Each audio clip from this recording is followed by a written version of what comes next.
Somewhere beyond the edge of the known solar system, where sunlight has become little more than a faint memory, an old traveler continues its lonely journey. It has no crew. No rescue mission will ever reach it. It carries a computer less powerful than the calculator in your pocket. And every year, the small nuclear heart that keeps it alive loses another 4 watts of electricity. That may not sound like much. On Earth, 4 watts barely powers a nightlight. Out there, 4 watts can mean the difference between another scientific discovery and permanent silence. The traveler is more than 15 billion miles from home. Every time it whispers back to Earth, that message spends nearly 23 hours crossing the darkness before anyone hears it. Its name is Voyager 1, and whether most people realize it or not, its final chapter has already begun. Before we uncover the incredible story of how this tiny spacecraft became humanity's most distant explorer, take a moment to subscribe to the channel. We're working toward our first 1,000 subscribers, and your support helps us continue bringing you stories like this. Now, let's continue. Most people know only a simplified version of Voyager's story. They know a spacecraft launched in the late 1970s, visited a few giant planets, took remarkable photographs, and then disappeared into deep space. That version is true, but it leaves out the parts that matter most. It leaves out the years of impossible decisions, the engineers who refused to give up, the scientists who fought for a single photograph, the gradual decline of a machine that has survived far longer than anyone believed possible. Most of all, it leaves out the question that now hangs over NASA every single day. When Voyager 1 finally falls silent sometime in the 2030s, what exactly will humanity lose? To answer that question, the story has to begin almost half a century earlier. On September 5, 1977, a spacecraft about the size of a small car stood on top of a Titan Centaur rocket at Cape Canaveral, Florida. Its mission sounded straightforward. Fly past Jupiter, continue to Saturn, collect 5 years of scientific data, complete the assignment, go home, at least on paper. Everyone involved believed they were creating a 5-year mission. The engineers who assembled the spacecraft, the scientists who designed its instruments, and the administrators who approved its budget all expected the project to become history long before the end of the 20th century. No one imagined they were launching a machine that would still be working 49 years later. Voyager 1 wasn't designed to become humanity's most distant explorer. It was built for Jupiter and Saturn. That was all. When it reached Jupiter in March 1979, however, it immediately changed astronomy. Its cameras revealed volcanoes erupting across the surface of Io, something no telescope on Earth had ever seen. It photographed Jupiter's immense storms with a level of detail that forced scientists to rewrite textbooks. Then came Saturn. In November 1980, Voyager 1 delivered the closest and most detailed images of Saturn's rings ever captured. The primary mission was complete. Everything the spacecraft had been asked to do, it had done. Most missions would have ended there. Voyager 1 didn't. Instead, it quietly began writing an entirely different story. For more than 45 additional years, it continued collecting measurements, transmitting discoveries, and venturing farther than any human-made object had ever traveled. Calling that an extended mission almost feels misleading. It became something far greater than anyone had planned. Yet one of the most important moments in its history almost never happened. After Saturn, Voyager's cameras were still functioning. The spacecraft was racing away from the Sun at roughly 38,000 miles per hour, heading toward a future with no more planets to photograph. Mission planners wondered whether there was any reason to keep the cameras alive. Among them was astronomer Carl Sagan. He carried a simple idea that many people considered unnecessary. Before shutting the cameras down forever, why not turn Voyager around one last time? Not to photograph another world, not to capture some distant galaxy, but to look back at home. The proposal sounded beautiful. It also sounded dangerous. Pointing the camera close to the direction of the sun could permanently damage the imaging system. Engineers worried about the risk. Managers questioned whether the resources were worth spending. Schedules slipped. Priorities changed. Year after year, the proposal remained trapped in debate, while Voyager continued disappearing into the darkness. 9 years passed. Only in 1989 did NASA finally approve the idea. Even then, it happened only because NASA Administrator Richard Truly personally stepped in to ensure the photograph would be taken before the cameras were shut down forever. On February 14, 1990, the command finally left Earth. Hours later, Voyager 1 awakened its cameras for one final assignment. It photographed Neptune, Uranus, Saturn, Jupiter, Venus, and finally, Earth. Mercury and Mars were hidden in the sun's glare, leaving 6 planets preserved in what would become Voyager's farewell portrait of the solar system. The entire sequence contained 60 photographs. One of them would become one of the most meaningful images ever captured by humanity. From a distance of 3.7 billion miles, Earth appeared as nothing more than a tiny pale blue dot floating inside a beam of scattered sunlight. Every person who had ever lived, every civilization, every war, every work of art, every discovery, every dream, occupied just 0.12 of a single pixel, less than 1 complete pixel. Only 34 minutes after capturing that image, Voyager 1 switched off its cameras forever. The timing still feels almost impossible. Had Carl Sagan stopped fighting for the photograph? Had Richard Truly chosen not to intervene? Had the command arrived only 35 minutes later? The pale blue dot would never have existed. Voyager would have continued into deep space without ever looking back at the world that created it. The spacecraft had completed one final assignment. In total, Voyager 1 captured 60 photographs before its cameras were scheduled to fall silent forever.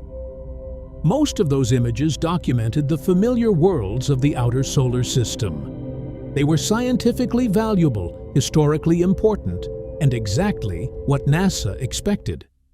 But hidden among those 60 frames was one image that would eventually become something far greater than a scientific photograph.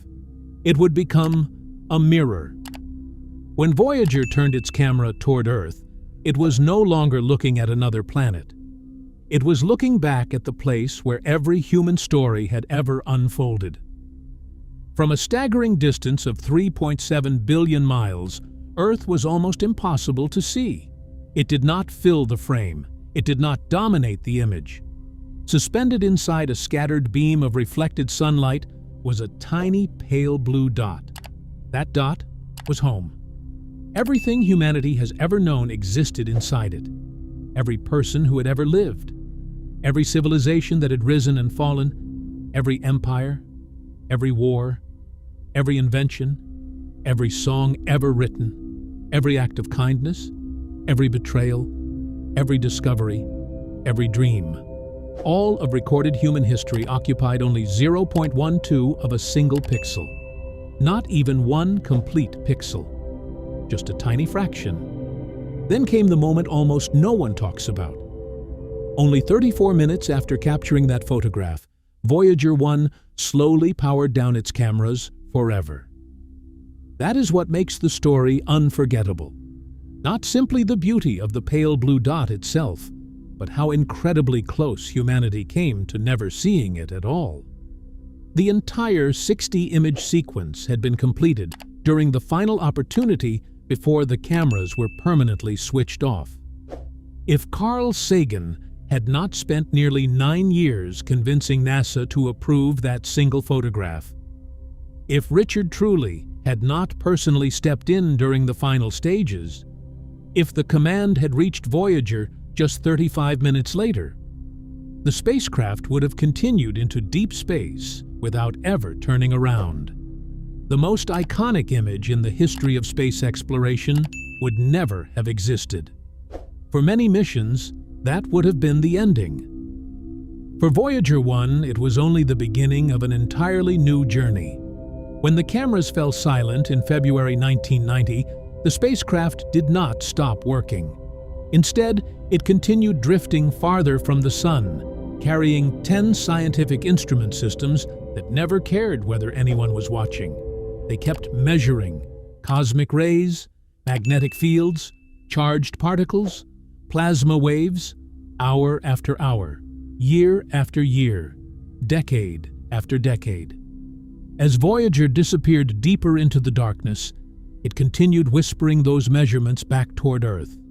Then, in August 2012, something happened that no human-made object had ever accomplished before. Voyager 1 crossed the heliopause.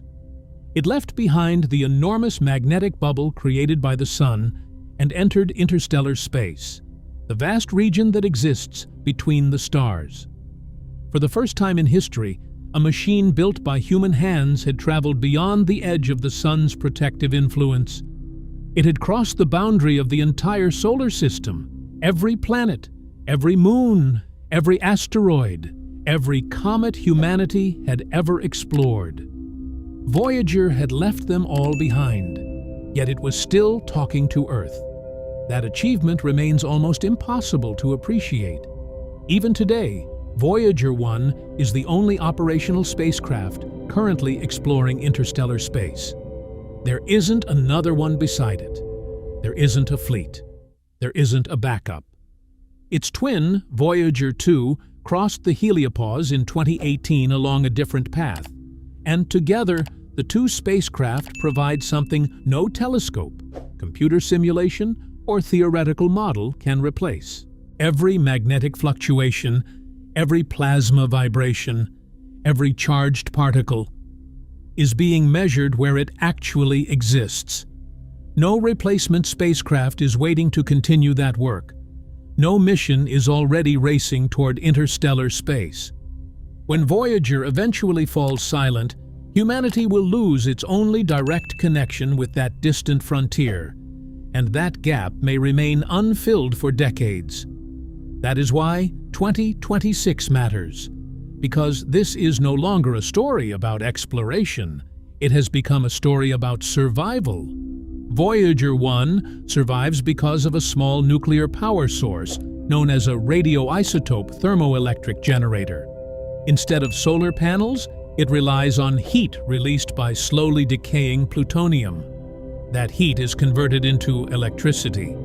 There are no batteries to recharge. There are no solar panels to clean. There is only one reality. Every single year since 1977, the radioactive fuel has produced a little less energy than it did the year before. Approximately 4 watts disappear every year. On Earth, 4 watts would barely power a nightlight. On Voyager 1, 4 watts can decide whether a scientific instrument continues working or goes permanently silent. NASA has known this moment was coming for years. Long before the power crisis arrived, Voyager's engineers and scientists carefully planned the order in which the spacecraft's instruments would be sacrificed. Every shutdown was calculated. Every decision was designed to preserve the most valuable science for as long as physics would allow. The spacecraft originally carried 10 major instrument systems. Today, 7 of them are already gone. One by one, they were switched off, not because they had failed, but because keeping them alive would shorten the life of everything else. As of July 2026, only 2 scientific instruments remain. One is the magnetometer, quietly measuring the invisible magnetic fields surrounding the spacecraft as it moves through interstellar space.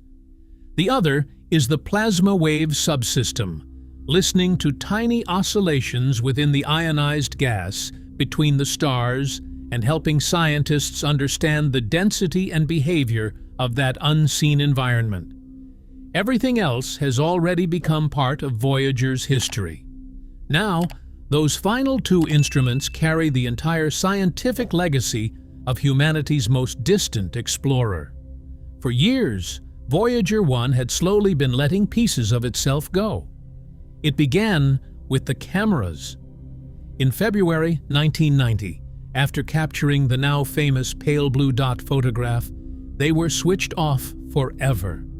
Their work was finished.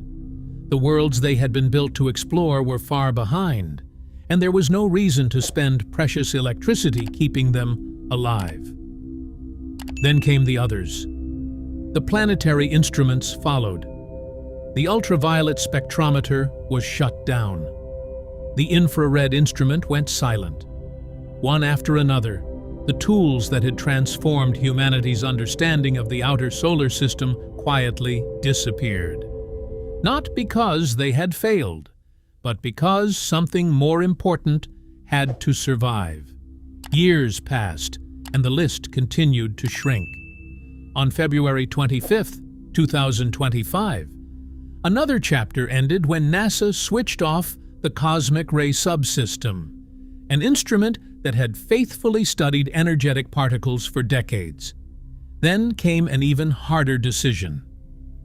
On April 17, 2026, engineers at NASA transmitted another command across the darkness. It traveled for 23 hours before finally reaching the spacecraft. When it arrived, it carried instructions unlike any Voyager wanted to receive. The command permanently deactivated the low-energy charged particle experiment, better known as the LECP.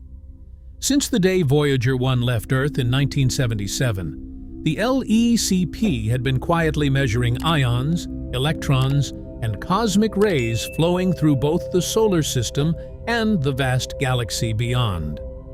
For nearly 49 years, it had never truly stopped working. Then, in a single moment, it went silent. Not because it had broken, not because age had finally defeated it, but because the spacecraft simply no longer had enough electricity to keep it alive. Every watt had become precious. Keeping the LECP operating would have placed the spacecraft's remaining instruments at risk. So one of Voyager's oldest scientific companions had to be sacrificed. The decision was not made lightly. According to Voyager mission manager Karim Badarudin at NASA's Jet Propulsion Laboratory, the warning came during what should have been a routine roll maneuver in late February 2026. The maneuver caused the spacecraft's electrical power to dip unexpectedly. For a brief moment, Voyager came dangerously close to triggering its undervoltage fault protection system, the emergency safeguard designed to shut down systems automatically and place the spacecraft into protective safe mode. The engineers realized just how close they had come. Another small loss of power might have pushed Voyager beyond recovery. Shutting down the LECP pulled the spacecraft back from that edge. It bought time. And suddenly, the mission entered an entirely new phase. Voyager was no longer simply growing old. It was fighting to survive. Only two scientific instruments remained. Both were considered essential for the environment Voyager now occupied. The magnetometer continued measuring magnetic fields in interstellar space, observations that no other active spacecraft anywhere in existence could duplicate. Beside it, the plasma wave subsystem continued listening to faint oscillations inside the ionized gas between the stars, helping scientists understand the invisible structure of interstellar space itself. Those two instruments had become the last scientific voices aboard humanity's most distant explorer. Yet the engineers at JPL were not willing to surrender. Instead of accepting the slow loss of power, they began preparing something far more ambitious: Inside the mission team, the plan earned an unofficial nickname: the Big Bang. It was a bold and risky strategy. Rather than shutting down one component at a time, engineers planned to replace several spacecraft systems simultaneously with lower power alternatives, squeezing every possible watt from hardware that had already exceeded its expected lifetime by decades.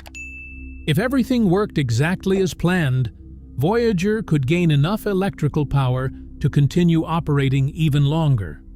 Perhaps, incredibly, there might even be enough energy to bring the recently deactivated LECP instrument back to life. It sounded almost impossible. But then again, almost everything Voyager had accomplished had once sounded impossible. The first test would not happen aboard Voyager 1. Instead, NASA chose Voyager 2. It carried slightly more available power and orbited just a little closer to Earth, making it the safer spacecraft on which to test such a dangerous procedure. The experiments were scheduled for May and June of 2026. If they succeeded, engineers hoped to attempt the same operation on Voyager 1 sometime after July. No one could promise success. No one ever had. Uncertainty had always been part of Voyager's journey. While engineers debated every remaining watt back on Earth, Voyager itself never paused. It continued moving outward, exactly as it had for nearly half a century. By 2026, it had reached approximately 15.8 billion miles from Earth, about 25 billion kilometers, and every passing hour carried it another 38,000 miles farther away. Then, another remarkable milestone appeared on the calendar. On November 18, 2026, Voyager 1 would become the first human-made object ever to reach a distance of 1 light day from Earth. For the first time in history, a radio signal traveling at the speed of light would need an entire 24 hours simply to cross the gulf between humanity and one of its own creations. Imagine that. Light itself, the fastest thing the universe allows, would spend an entire day chasing a machine built by human hands. And when that faint signal finally arrived, it would be astonishingly weak. Far weaker than the power consumed by a household refrigerator light bulb. By the time it reached Earth, it would have spread across an unimaginably enormous sphere of space. Only the extraordinary sensitivity of NASA's Deep Space Network could still hear it.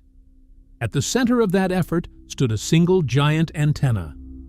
Deep Space Station 43, located in Canberra, Australia. Among all the antennas on Earth, it alone possessed the ability to transmit commands to both Voyager 1 and Voyager 2. There was no second station waiting as backup, no replacement hidden elsewhere, only one. And even that fragile connection had recently been threatened. Between May 2025 and February 2026, Deep Space Station 43 underwent major structural upgrades. For nearly 9 months, it remained largely unavailable, opening only during limited operating windows in August and December of 2025. During that period, humanity's ability to communicate with the most distant spacecraft ever built became severely restricted. Only then does the true fragility of Voyager's story become clear. The fate of a spacecraft drifting billions of miles from Earth can depend on something as ordinary as the maintenance schedule of a single radio antenna. Sometimes the difference between saving Voyager and simply watching it fade into silence is not measured in millions of miles. It is measured by whether one antenna on one planet is ready to listen. Yet there was one final chapter hidden aboard Voyager that had nothing to do with science. It was a message, not a radio transmission, not a stream of engineering data. A message intended for someone who might never exist, or might never find it. Bolted to the outside of both Voyager 1 and its twin, Voyager 2, was an object only 12 inches across. At first glance, it looked like an ordinary gold-plated copper disc, but it carried something extraordinary. Inside were 115 photographs carefully chosen to represent life on Earth. There were recordings of music from cultures across the world, the sounds of wind, rain, birds, thunder, and crashing ocean waves, along with greetings spoken in 55 human languages. Together, they became known as the Golden Record. Carl Sagan and his team did not create it for scientists. They did not even create it for people living today. They created it for a civilization that might discover Voyager tens of thousands of years in the future. Whether such a civilization exists is impossible to know. Whether anyone will ever find the record is equally uncertain. But the uncertainty never mattered. Sagan believed that sending the message itself was worthwhile, even if no one was ever there to receive it. Astronomers have calculated Voyager 1's future path with remarkable precision. If nothing interrupts its journey, then in approximately 40,172 years, it will pass within about 1.7 light-years of a faint, little-known star in the constellation Ursa Minor. No one knows whether anything lives there. No one knows whether the Golden Record will survive 40,000 years of exposure to interstellar space. Perhaps it will drift unnoticed forever. Perhaps one day, unimaginably far in the future, another intelligence will discover it and hear humanity speaking across time. For now, no one can answer that question. What makes the story remarkable is that the same spacecraft carrying humanity's greatest message into the future is itself living on borrowed time. 49 years after leaving Earth, Voyager survives with only 2 scientific instruments still operating, supported by an engineering transmitter powered by the slow radioactive decay of plutonium loaded aboard in 1977. This is not a spacecraft falling apart. It is the inevitable meeting point between extraordinary engineering and the unbreakable laws of physics. For decades, every difficult decision followed the same logic. Sacrifice one instrument, protect another, lose one capability, gain a little more time. Every shutdown bought the mission another chance to continue. But that balance no longer exists. Now, every loss is permanent. There are no spare instruments waiting to take over. When the magnetometer eventually falls silent, no other instrument aboard Voyager will continue measuring interstellar magnetic fields. When the plasma wave subsystem stops listening, the unique acoustic portrait of interstellar space that Voyager alone can create will disappear forever. Engineers at NASA's Jet Propulsion Laboratory remain hopeful. Their goal is to keep at least one scientific instrument operating on each Voyager spacecraft well into the 2030s. Yet they know better than anyone that hope is not a guarantee. A single failed thruster,